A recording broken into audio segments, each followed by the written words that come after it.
Quando a gente corrige para a inflação, o salário médio no Brasil hoje é 15% menor do que ele era em 2004. O salário médio no Brasil basicamente não foi para lugar nenhum em 15 anos. A gente está estagnado. Isso acontece por falta de liberdade econômica e é por isso que é tão importante aprovar a MP da liberdade econômica agora no Congresso e no Senado.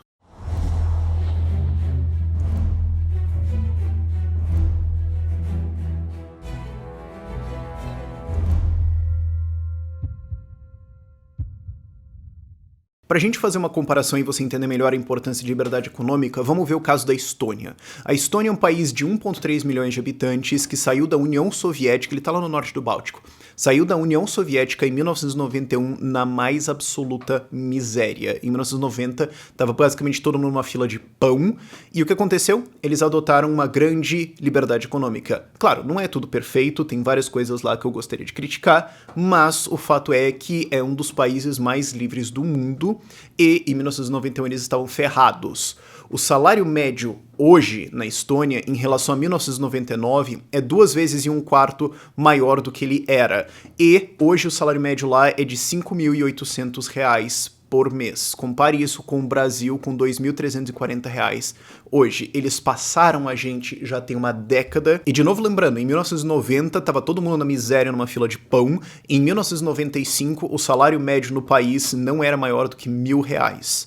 Eles saíram de um pouquinho menos que R$ 1.000 para um pouquinho menos que R$ 6.000 em 24 anos. Enquanto no Brasil, em 15 anos, a gente foi um pouquinho para trás. Mas por que isso acontece? Bom, o importante é você entender que salários são uma função de produtividade. Quanto mais produtivo o país é, mais ele pode pagar salários. Porque você pode decretar que o salário tem que ser agora R$ 10.000. Beleza, não é viável pagar isso, não tem investimento no país para fazer isso, não tem como fazer isso, então algumas pessoas que já receberiam esse salário vão receber e o resto vai ficar desempregado. Você não consegue mudar salários por lei ou por decreto estatal ou por esperneio político. Isso muda por investimento em produtividade, isso muda por investimento no desenvolvimento de livre mercado. E investimento privado vai para onde ele é mais bem recebido. Não adianta você querer falar consistentemente de confiscar propriedades, dificultar um monte de coisa, criar um sistema tributário não só grande, mas extremamente complexo, e depois ficar se perguntando por que ninguém vem investir no Brasil. No ranking de facilidade de fazer negócios do Banco Mundial, de 190 países, o Brasil está na posição 109. Quando a gente isola para certos fatores, como por exemplo a facilidade de abrir um negócio, o Brasil tem 140 de 190 países, entre os piores.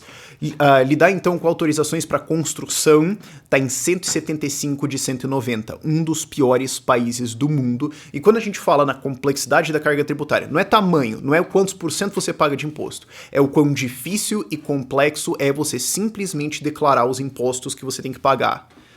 A gente é o 7º pior país do mundo, só ganhando de alguns países que estão em guerra civil e algumas coisas bizarras assim. E é claro, isso nem começa a entrar no fato de que todo dia algum político tem alguma ideia genial. Lá no Rio de Janeiro teve um maluco que quis regulamentar o patinete. Recentemente no estado de São Paulo passou o dia da oração para político. Em Santa Catarina foi passada em 2013 uma lei que diz que o nome do crack não é crack a pedra da morte. Sim, tem uma lei para isso, ok? Recursos foram desperdiçados na Assembleia para passar esta porcaria de lei. E ela ainda está em vigor, diga-se de passagem. O fato é que enquanto a gente não tiver uma grande mudança na liberdade econômica do país, enquanto a gente não tiver uma grande simplificação, não faz sentido você esperar que o Brasil cresça. E a gente já tem casos históricos disso. Um país muito bom que é um exemplo disso é a Geórgia. Não o estado da Geórgia nos Estados Unidos.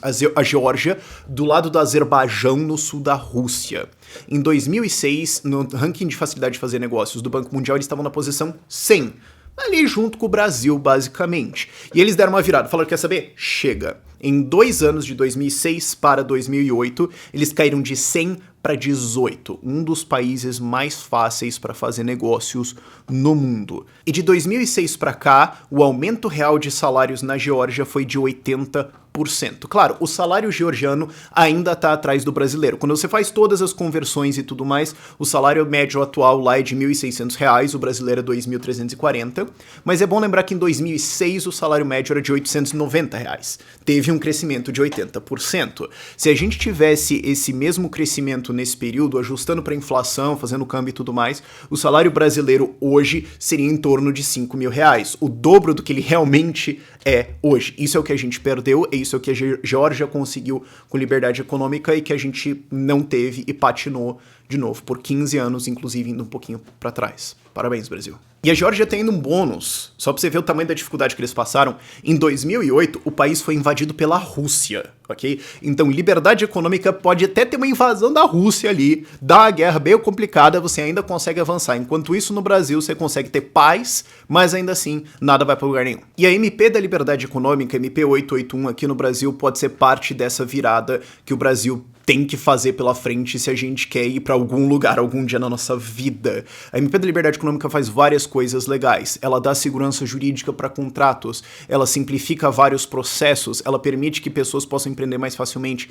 sem precisar de alvará, licenças, taxas, mais um monte de coisa, que não só elas encarecem a nossa vida, mas também elas abrem espaço para corrupção, porque toda licença, toda taxinha é um espaço para um fiscal pedir uma propina. Falando em fiscal, a MP também dificulta multas arbitrárias e coisas malucas e estabelece punições para governantes, fiscais e etc. que vão fazer coisas contra você que eles não podem fazer. Que sim, hoje você pode passar uma lei inconstitucional, ferrar um monte de gente e não vai dar nada. E mais do que o que tá na lei, ela também é um sinal, ela manda um sinal internacional muito forte. Ela diz, olha, o Brasil, sim, era um país avesso a investimentos, avesso a empreendedores, que não gostava de gente que vem aqui produzir e fazer alguma coisa. Deu. Chega. A gente tá mudando. Agora é sério, venham pra cá. Tem muito dinheiro parado pelo mundo aí e a situação econômica no mundo tá muito estranha. Muita gente vai estar procurando por uma nova alternativa. E o Brasil, ao aprovar a MP da Liberdade Econômica, vai deixar bem claro. Bota a gente no mapa que a gente chama alternativa. Vai demorar alguns anos para isso ter efeito? Sim, vai demorar. E a justiça brasileira é muito estranha em vários aspectos, coisas podem ser questionadas.